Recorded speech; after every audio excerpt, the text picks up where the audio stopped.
This stupid thing.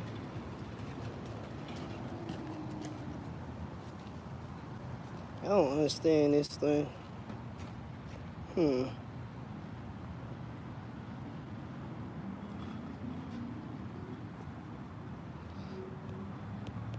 Oh man, I guess my baby did something to my phone. This piece of junk. Yo, what's happening? So I'm gonna show y'all something. Alright, this I-20 right there. And actually, it looks a little bit better now. Justin, what's happening? So the traffic moving a whole lot better than what it was, because at first it wasn't even moving. Ricky, Big B, what's happening? Sandra, what's happening? So traffic moving again now. But so what happened right there is, so I'm at work right now. Roy, what's happening? I'm working the overtime shift, driving engine 8. Terry, what's happening? Let me plug my phone up, because it's like I'm 2% before it die. So we made a guy that got hit by an 18-wheeler probably like an hour ago. Pretty bad, like really bad.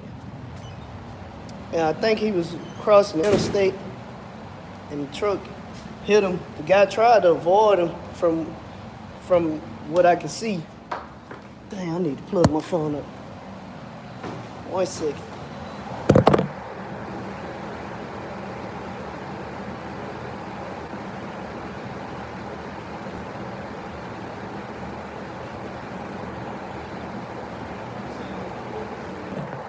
Huh?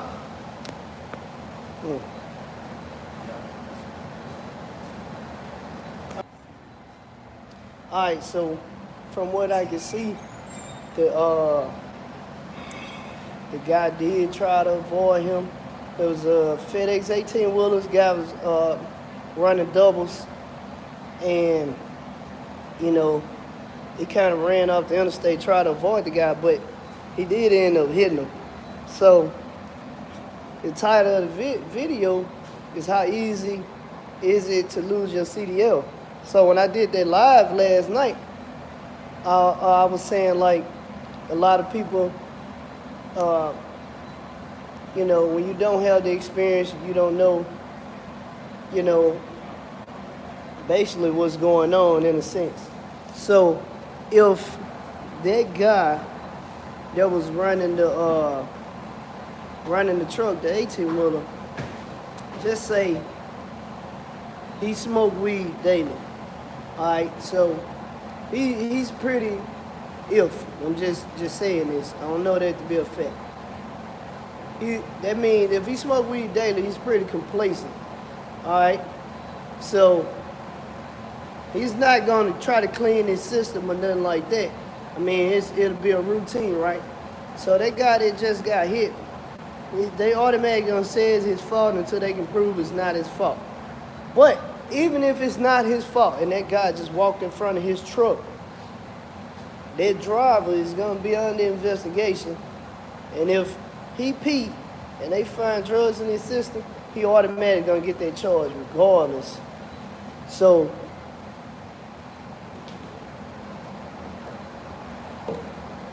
even if he's not in the wrong, he's gonna get that charge anyway. If they can find any type of violation as far as like the driver was speeding, just say he was doing 5-10 miles over the speed limit or whatever. Say he was doing 5 miles over the speed limit. Well, they gonna say, well, a lawyer can say, you know, well, if he was going the speed, Topeka, what's happening? Don't Snapchat? Nah, man, I gotta get on a program. I don't know nothing about Snapchat. I don't know nothing about the Cash App, none of that stuff, man. I'm behind time, man. I'm kind of like a young old dude. But yeah. But so a lawyer can say super chat. I don't know nothing about that either. Eric, what's happening? Yeah, but a lawyer can say if that driver was going the speed limit, he could have avoided that wreck. Even if that wasn't even the case, sometimes you just can't avoid stuff. But A lawyer eat that up in court. And now he get the jury going, and the jury like, yeah, if he was slowed down, he probably could have missed it. It'd have been a what if thing. Vin, what's happening? Vin D. Edwards? I hope I'm pronouncing it right.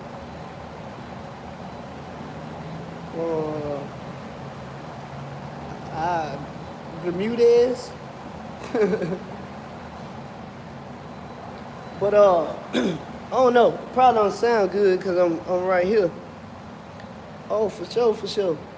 Yeah, but no, I don't plan on making this a long live. It was just real short. I just thought about that because we just recently came off that run or call, whatever you want to call it. We just came off this run. The guy that got hit, he pretty messed up. He wasn't responding to nothing or anything like that.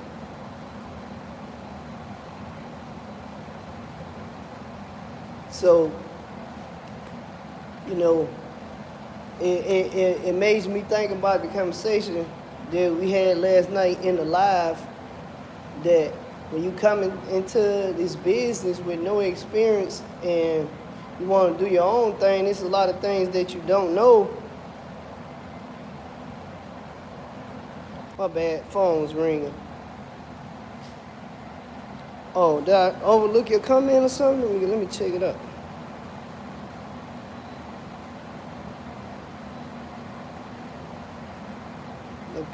Comment on my vid. What, talking about from last night? Talking about from last night, possibly. So, all right, so let I'm gonna have to go back on there and look. So let's fast forward to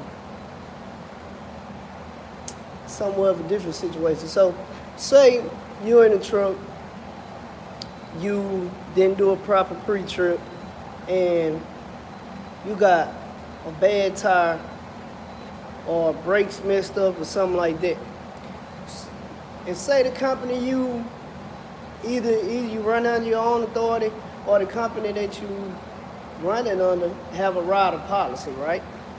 All right.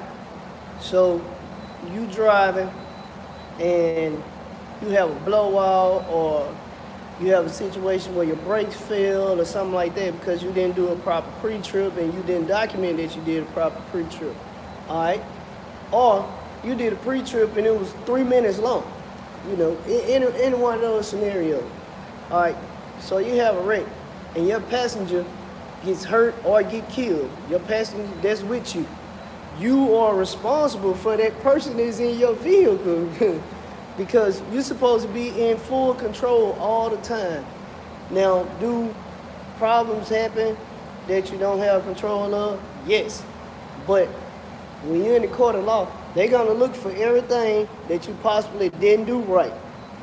But if you do what you're supposed to and you don't give them that option of actually finding something, then hey, you in the clear.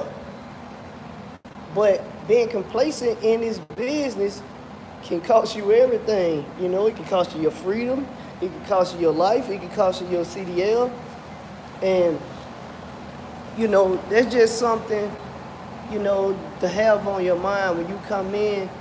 Don't get used to being complacent and say, like, you've been in the truck all week and you off on the weekend, you're going to roll back out Monday. And you decide that you ain't going to do a pre-trip or whatever. Well, you just going to hit it on your e-law, you hit pre-trip, but you're not actually going to do a pre-trip. Let's go that route. All right? Because in your mind, you're like, well, I'm the last person that drove this truck, and I know what's going on with this truck. Well, you've been away from that truck for 2 days. You don't know what happened. You know, I seen this video, I don't know, some months ago, where I guess 2 truck drivers got into it. I don't know that for sure. But on the video, I seen this truck driver walk up to this truck, this other driver truck, pull the kingpin, and he walked off. The driver come out the store, get in his truck, drive off, the trailer just hit the ground. So I said that to say, like, just because you was the last one to drive your truck doesn't mean something didn't happen while you was away from it for 2 days or while you was in your truck overnight sleep. Because one of my friends told me about this guy that he know, I don't know how long it been, maybe it might have been years ago, I don't know. But he just told me one of the guys he know ran a load up to New Jersey one time. He was at a truck stop, he was running a reefer, and while he was sleeping in the truck, somebody cut the trailer open and took all the meat that he was hauling out of it. And he was in the truck sleep. And then plus you got that loud reefer right there. You ain't really hearing nothing but that reefer going. So he didn't know that the stuff was stolen until the next day. Now don't get me wrong, you get out of the truck, yeah, you're gonna see the trailer cut open, you're gonna see that. But what I'm just trying to give y'all an example, like, you don't know what happened.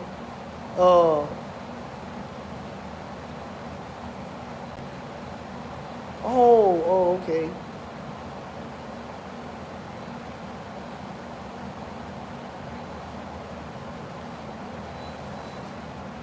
Yeah, man. I'm gonna check my email. You got my email, Eric? I don't know if I don't remember. I had so much going on today. I don't remember. But I'm gonna have to check it out again, man. I had like probably 15 people email me last night. But anyway, I said that to say that you don't know what changed when you wasn't in the truck driving. And even with that, you know, when you're in the truck driving, things change.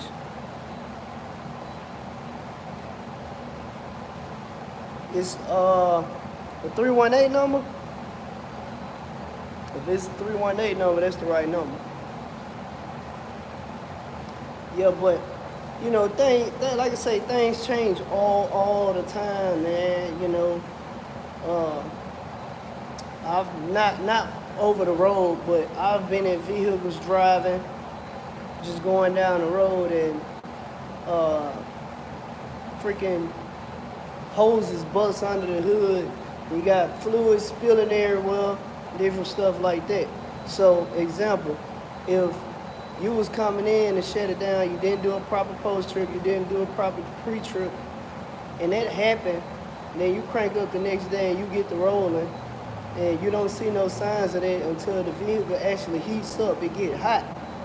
Then there's something that could have been prevented at the house, but since you didn't do a proper, okay, for sure, proper pre-trip or post-trip, then hey, you got.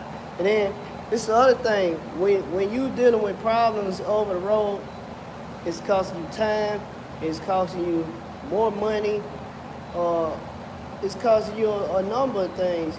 You know, you run out of time, you riding somewhere. Just say you've been rolling for this what I'm about to say right now is kind of like one of the worst case scenario type thing.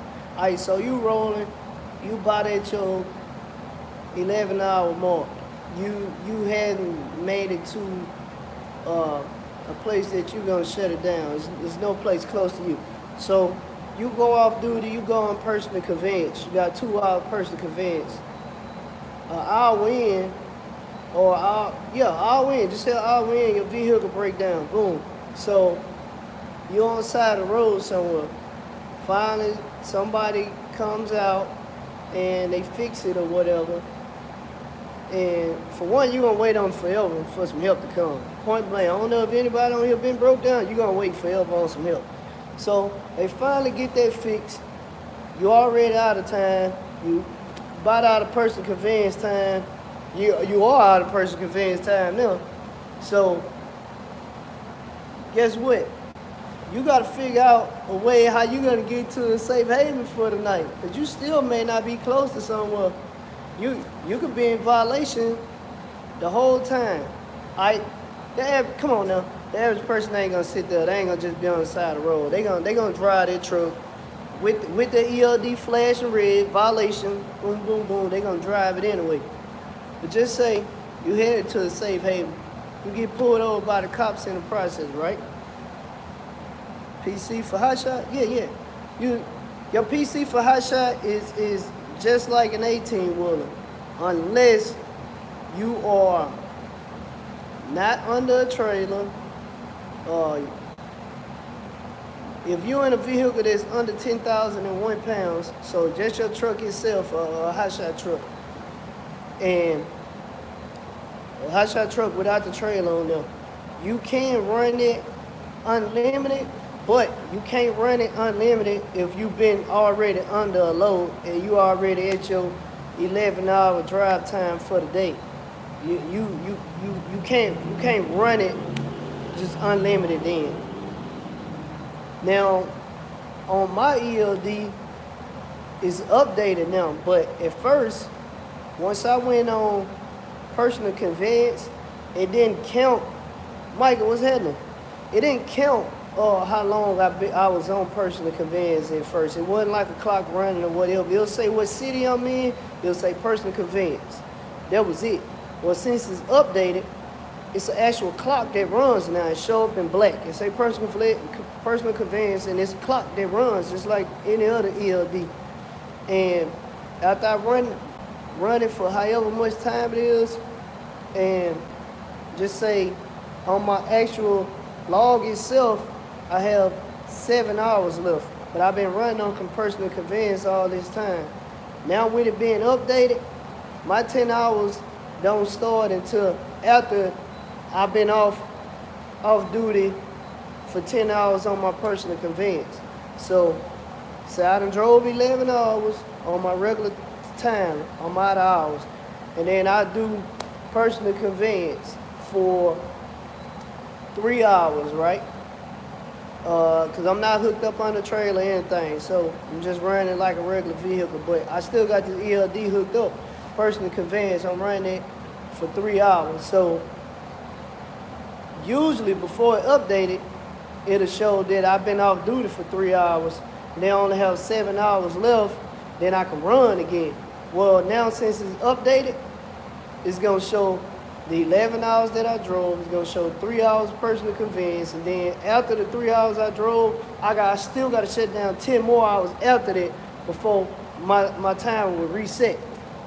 So you just have to be careful with running hotshot vehicles on personal conveyance if you planning on running another load, or the load that you actually have is on your truck. You may not make your appointment time, but at the end of the day, yes, you can run. But no, what's happening? But you can't run a hotshot vehicle unlimited personal conveyance as long as you're not hooked up to a trailer. But like I say, if you under a load or you scheduled to get a load, you've been running that personal conveyance, that clock running. So you probably ain't gonna make it. The rest of for hotshot, it's the same, just like 18-wheelers. Same 14-hour clock, 11 out of 14-hour drive time. After your time up for the day, you gotta shut it down 10 hours. 7-hour work week. So even if, let me explain that for the people who don't know. So you get 70 hours in a week. So just say that whole week you've only driven 20 of those hours, right? But you got 40 hours on duty. So that 40 and that 30 is 70. It don't matter if you haven't driven the whole time. You out of time. You gotta do a 34-hour reset. Period. It don't matter if you haven't been driving. So you just have to use your time wisely when it comes down to running your clock and running loads. Know when to move, know when not to move. All that stuff really comes with the experience. Because if I have to deadhead somewhere to get a load, this is how I operate. If I have to deadhead somewhere to get a load, I'm gonna pick it up the next day. And I know I want to get another load after that and another one after that. What I do, I just go ahead and deadhead that day, spend the night, do my 10 hours, down, my 10 hours off duty, get up the next day, and then I pick my load up. Now I got a full day to run. Then I shut down. I like to shut down at a certain time every day, even if I'm not out of time. I would still shut it down at a certain time anyway, because I want to be up and rolling at a certain time. You know, I may want to be up at 5 o'clock in the morning, rolling. So, what's that? 7 p.m. I think. I need to shut down at 7 p.m. Mark, what's happening? What if you got time? Nah, you got time, and you want to be on your normal routine. You need to shut it down anyway. I don't care if you got 8 hours left on your clock. If you want to be rolling at a certain time, you better go and shut it down. All right, Nate. So, I'm trying to think of some other stuff out, because I mean, when I'm not on live, I think of all kinds of stuff. 15 hours? No. Whoever said 15 hours, they 100% wrong. 14 hours. Definitely wrong. And, you know, when you have a CDL and you run commercial vehicles, it's no benefit of the doubt with the police. There ain't no benefit of the doubt. It's you should know, period.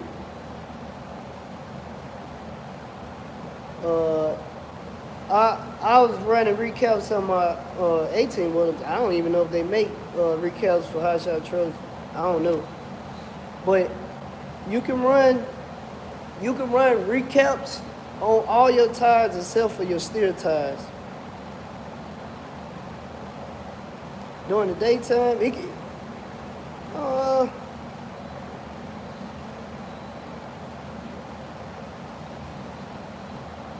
hey, somebody answer more of a question. This airplane addict answer his question about these cars. He's stuck on hauling cars. So anybody in here that's familiar with hauling cars, answer his question. He want to know if he can make money with it. I don't really mess with cars. But dang, what you just asked? Normally in the daytime, yeah, pretty much all flatbed stuff is gonna be in the daytime. It's gonna be around 3 o'clock. Is gonna be the latest at about 90% of the places. Some places 5, probably 1% of the places is gonna be 10 at night to 24 hours. But that's very, very rare. Most places 3 o'clock. That drive-in and that reefer stuff, a lot of them places, they 24 hours. They go to warehouse anytime. But specialized trucking, you normally gonna have certain times. Like, for example, heavy haul, you running oversized loads and stuff like that. There you go, Mark. You can pull vehicles for the auction. He want to know, can he make good money with it though? But so like oversized loads and stuff like that, you know, it's certain times of the day, like those guys that's running heavy haul, they only can run in daylight hours. So like in the wintertime, when it get dark early and stuff like that, it don't matter. Whenever that sun go down, they have to shut it down. They have to already have they route mapped out, where they gonna shut the truck down there, all kind of stuff like that. They can't run at night. So that's the thing when you're running some type of platform equipment. What it is, A Josh or AJ?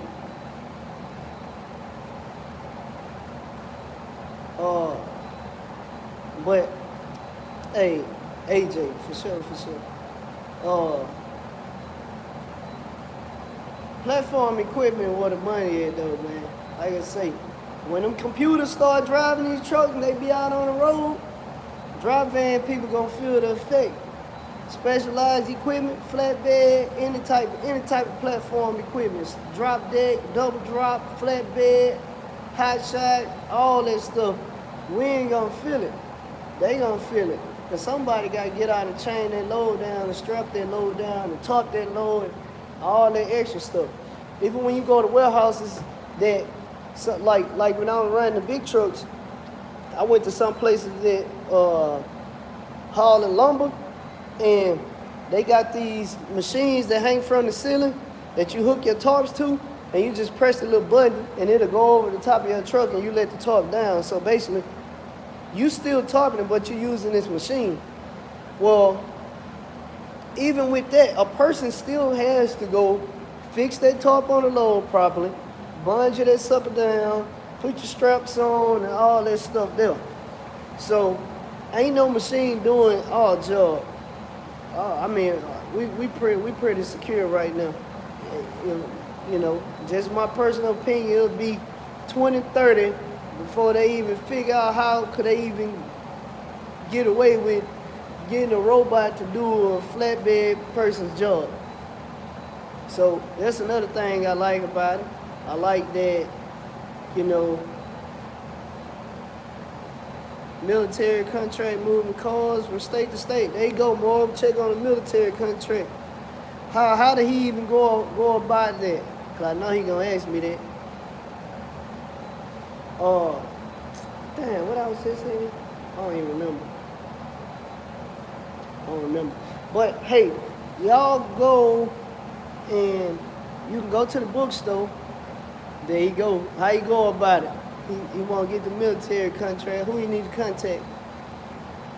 So go to the bookstore and find like a DOT load securement book, a U.S. cargo or whatever it say on there. And me? What you talking about, Ricky? Find these books and start reading these laws in these books. Because there's a lot of people out there, they running free, but they don't know the laws. And they're doing stuff because they seen other people do it. Get out? Well, I mean, I still own it, but me and my dad own the business together, and I want to do my own thing. I don't want no partner. Train at the fire station all the time. And some of us do, well, we have scheduled training. We got to go to the academy and stuff like that. I think it's, I don't know if it's once a month, once a 5, but you're supposed to do daily training every day on something. They have like a chart that you have to do daily training on and stuff like that. That stuff be really, it don't take long to do that. All this stuff is routine. We've been doing the same stuff over and over. We keep training over the same stuff over and over and over and over. So, I mean, and plus the department I work for is like the busiest fire department in the whole state. Yeah, the busiest fire department in the whole state. So we see everything you could possibly imagine, and it's routine. So even if we're not physically hand-on training, we're physically doing it in real life all the time. The reserves, yeah, it's, like I say, I don't think they beat us down about training as much as other departments because we're so busy and we're always doing something. We're always going on some type of call. Like I say, the run we were just on, the guy just got hit by 18-wheeler. Oh, so yeah, I remember that question, the 70-30 split. The 70-30 split, in my opinion, when you're running for a small company, that's too high. That's way too high. Yeah, too busy. Way too high. Mom, I don't know if you checked in and seen the beginning of the live, man. I'm gonna tell you about that run we made. Yeah, it was pretty bad a little while ago, about an hour ago. But so the reason why the 70-30 is too high, where you get my paramedic, I went to community college here in right across the bridge in Bossier City, like 5 minutes from where I'm currently sitting at, right there on this bench seat. Went to a community college in Bossier City. It was total, the paramedic itself was 1 year at the time. It's like 2 years now. But at the time, 'cause I've been a paramedic for a while. Uh, it was 1 year at the time, but you had to become an EMT basic first, and then after you become an EMT, you can skip intermediate, what they could call an advanced now.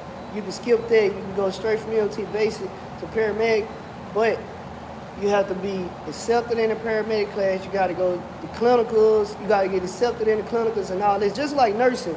The only difference, nurses have a few more classes, like more in a hospital care, like nutrition and all this extra stuff. So we do the same classes they do, the pharmacology, the respiratory, the cardio. We do clinicals like them. We do all the same stuff the nurses do, but they just have a whole lot more because they're in the hospital, and we deal with people for this amount of time, and nurses deal with people as long as they're in the hospital. So they have extra stuff they have to do, and they have longer hours. Well, hours in the day, we have the same hours in the day of clinicals, but they have clinicals like, I guess, like over, I don't know, a 2-year period maybe. Different with us, we do, I think, like Marvin, I don't know if you remember, you come in on it, like 200 and something hours, 250 hours of hospital clinicals, different parts of the hospital, the ER, surgery, psych unit, like all over the hospital, different parts of the hospital. You got 200 and some hours of that. Then we got to do 200 and some hours of what we call field ride out. So you'll come out on the ambulance, and you'll come out and you'll be riding on the ambulance until you reach 200 and some hours. Yeah, OB. Yeah, I delivered a few babies when I did my clinical. One baby, not a few babies. All the babies I delivered was in the field. Me and Marvin delivered some feeders and all kinds of stuff. Yeah, nasty. But yeah, so you gotta do that. Then you come to the field, you ride on the ambulance, and you basically operating as a paramedic, like an apprentice, I guess. So you're doing everything. You starting IVs, you're doing intubation, you calling the hospitals, telling them what you got. You're doing everything, just in the field instead of doing it in the hospital. But in my personal opinion, it's pros and cons to being a nurse and being a paramedic, because we can do things that they can't do, and they can do things that we can't do. Like nurses can't do intubations and stuff, putting tubes down people's throat and ventilating them until they can get them on a vent, what people consider life support. We can do that in the field. Nurses can't do that. The only nurses that can do intubation is flight nurses, because on a helicopter you have the pilot, you have a flight paramedic and a flight nurse. Oh man, yeah, but no, I've done all kind of stuff, man. I done worked for the airlines. I done done a good bit, man. I did all kind of stuff, man. I have a whole lot of certifications there, a lot of stuff too, man. A lot of this stuff I'm not even using it, but depending on what happens in life, I may need it. Yeah, if indeed, most definitely. Yeah, so that's another thing I talked about last night, getting all these certifications, even if you're not currently using them, you never know what's going to happen in life, and you may end up needing them, You may get hurt running the truck some kind of way. I ain't going to say having no wreck. Just say, like, you getting out of the truck and you break your ankle. It sounds crazy, but one time we was headed on a car. I was riding on engine 4 in the neighborhood I grew up in, actually. I was riding on engine 4. We pull up on a car, and it's a truck like this. I'm driving engine 8 right now. So let me see something. Let me show y'all how high this truck sit up. So what happened, I was climbing out of the truck, and when I got out of the truck, I stepped down forward onto the ground, and it was a hole in the grass, but the grass covered the hole up, so I couldn't see it. So my foot went down first, and then the rest of my weight came down behind it, and my body was going forward, and my leg was still in the hole behind me, and it popped my ankle. And I thought my leg was broke. So, all right, so just imagine you pull up to the curb, and it's a hole in the ground, but you can't see the hole. So it was kind of like this. So I was hopping out, and I was stepping down, and my body was going forward. So my foot went in the hole behind me, and my body went forward, and it popped my ankle, and I thought I broke it. So for example, just say like you getting out of the truck, and you break your ankle to the point where, you know, you have a bad injury, and you can't work, all right? And you may possibly, depending on how bad it is, you may not be able to work again, not doing that type of work anyway. Because when my dad was playing sports, and he broke his ankle. He broke his bad, detached his foot from his leg. The only thing was holding on was his extra skin and stuff. And they had to go in, they did surgery. They put rods in it, and they screwed his foot back to his leg. And he had that in there for like years. So he couldn't play sports no more, none of that. So what I'm saying may sound crazy, but until someone you know or you experience it, you know, it'll be crazy until you know somebody who experienced or you experience yourself. So, but anyway, so like I say, you have these certifications, you're currently not using them, but if a situation like that happens to you, then you're gonna need to use those certifications to make money, you know? You definitely gonna need them to make money. You gotta have income coming in some kind of way, you know? If you have workers' comp, workers' comp will pay your doctor bills and stuff like that, but how you gonna get your bills paid at your house if you're not bringing in a check? That's another thing I'm hesitant about leaving the fire department. Yeah, you're right. The instinct will kick in. I think I know what you're talking about. So on this job, the way we set up is I can get hurt at work, or I can get sick, or whatever the case may be. I could be work in the oil field. Yeah, I don't, you know, guys get hurt in the oil field all the time though. But I can get hurt or I can get sick and not able to work, right? I could be off work for 1 year. 365 days that I hadn't stepped foot into a fire station. Oh yeah, most definitely. So 365 days I hadn't stepped foot into a fire station because I'm off sick. I would still get a paycheck on the 1st and on the 15th for a whole year.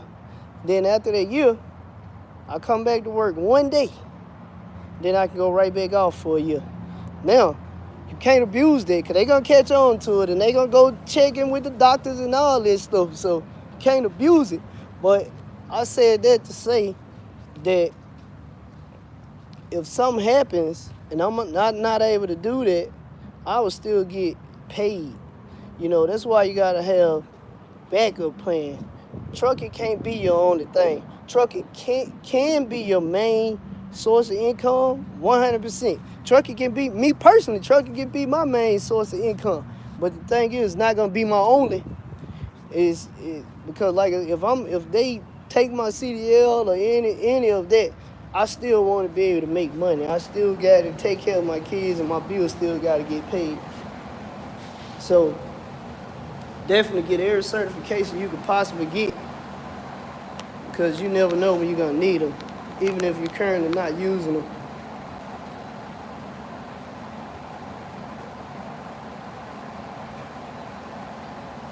Hey man, I'm glad y'all getting something out of it. If y'all getting something out of it, give me a thumbs up or a like or something. I need to know that I'm not just running my mouth. Because sometimes I feel like that. Long June, right? Yeah, y'all. I mean, y'all say something, wave or something. I need to know that y'all actually getting something out of it. Appreciate it. Been in the Army Reserve 21 years, and that's why I'm asking. Yeah, man. I'm driving Engine 8 right now, man. Appreciate thumbs up. So I know I'm just not just running my mouth blowing smoke. But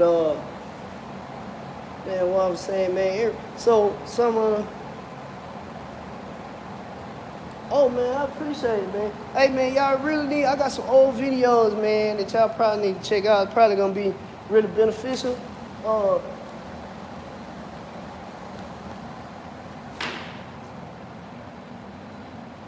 100, but no. So I got some old videos that's probably gonna be.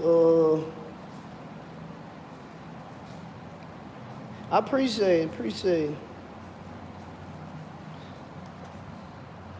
I don't know. They don't say Foster Foresta or something like that. Let me see. I think that's what it say. Correct me if I'm wrong. But God dang, there was something I was just about. Oh, the old videos, flatbed videos. Heck yeah. So man, I just gotta get with my camera guy, cause our schedules don't be matching up, man. And cause man, I got some really good videos that I want to put together. Like I know for a fact y'all really enjoy them, because it's gonna be like, so like if I went out and I'm running the load, right? It's gonna be, gotcha.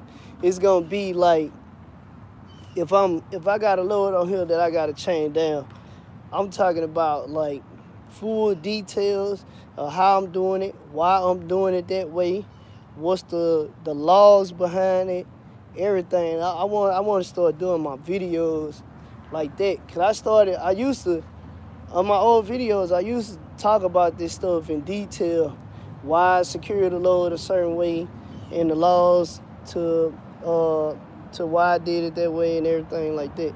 So I got that. I got a whole lot of other stuff that I want to do. But when I don't have somebody with me to record it, then, you know, I just run my loads and I don't really record nothing, because I feel like I'm getting behind schedule by messing with this phone or a camera or whatever, trying to set some stuff up, man. I don't be having time a lot of times. But the bad thing is, I know some of this stuff I'm running, man, somebody can benefit off seeing how I secure it, because they probably never ran some of the stuff I run. Cause I run all kind of freight, man, any and everything. And I hate freight that it's so many different pieces to it, and it's uneven, and you gotta sit there, you gotta scratch your head and figure out what's gonna be the best way to secure it. Because when you got freight that's uneven, you know, and you just say something, you're gonna put a strap across. You got one sit high and one sit low right next to it. It's really hard to secure that, because the strap ain't gonna touch both pieces of equipment evenly. So it'll go up, just say I got two boxes, a big tall box,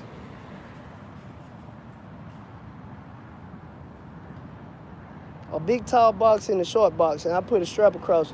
Well, the strap is gonna go straight across the top one, then it's gonna go at an angle over the one next to it. GoPro, and the hand recorder. Where you bought that from, man? I need to get the same thing. Truck and trailer setup, first person. Oh, for first person. A Toyota guy. Man, all I'm gonna say is here. Dodge a good truck. It's got a lot of torque. Is a lot of people running Dodges now. Dodge is probably gonna be the #1 seller right now as far as hotshot. As far as trailers, if you want something that's gonna last, you want something you can put a lot of weight on, stuff like that, you want to go with a PJ or a Low-Mix. I got Low-Mix. Ford is only rated for like a 350. It's only rated for about 27,000. That Dodge is rated, same thing, 3,500. It's rated for a little over 30,000. That GMC is rated for about 21 or 22. something like a 23 or something like that. It ain't much. So, you know, that Dodge gonna pull just about anything you put on it. Pretty much anything you put on that Dodge is pulling. The motor trucks, them guys top speed like 68. I can put that weight on there and I can run my truck 75. Now I ain't saying it ain't gonna kill my fuel because it is, but I can run that truck with no problem. Man. My truck ain't gonna overheat, none of that. It's just gonna, it's a workhorse. L5500. MPG went to 5 on 30,000 miles per gallon. You talking about 30,000 pound load? That what you saying? Got a problem going 70. Yeah, so diesel. Oh, most definitely. You know, it's gotta be a diesel. I ain't touching nothing that ain't a diesel. What you say about a tour? Hold on, what I overlooked? Tour or torque? I don't know. The shipping container? Yeah, I run shipping containers, but I hate shipping containers. Oh, you got a problem going 70 with a shipping container. Oh man, I had a shipping container. I ran a few of them. I took one to Florida. I took one to, I think, to Kansas. Took one to Kansas, stuff like that. No, this thing about shipping containers, they heavy and they tall. And when you tall, you're gonna burn more fuel. And saying my truck, hold on.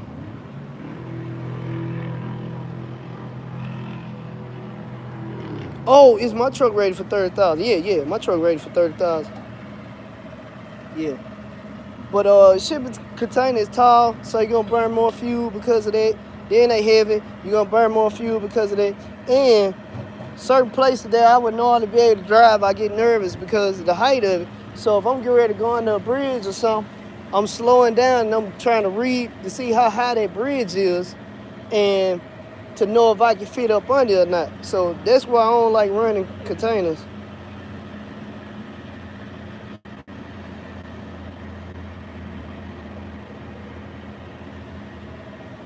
Donnell, I appreciate it.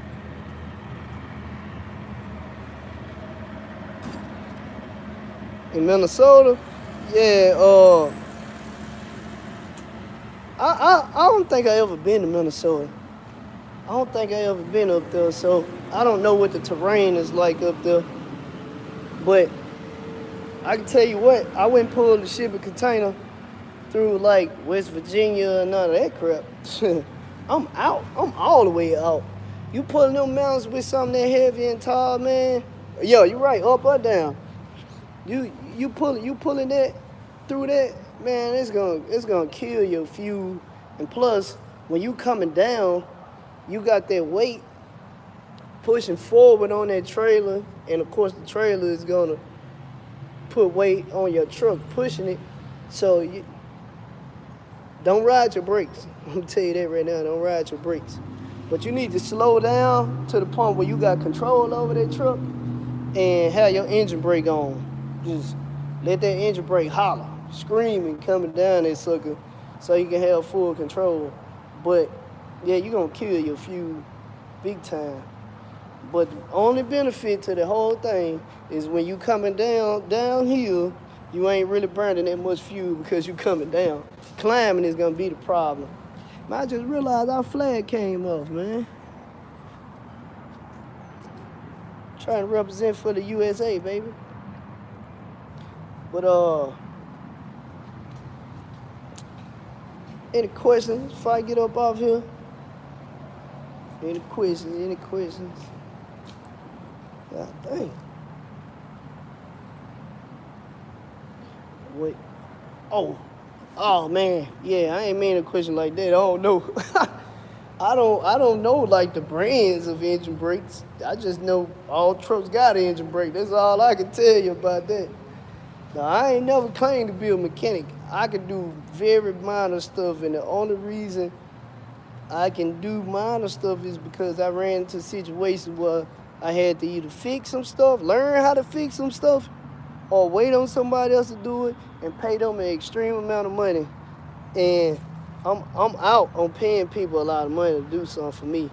Then on top of that, if I need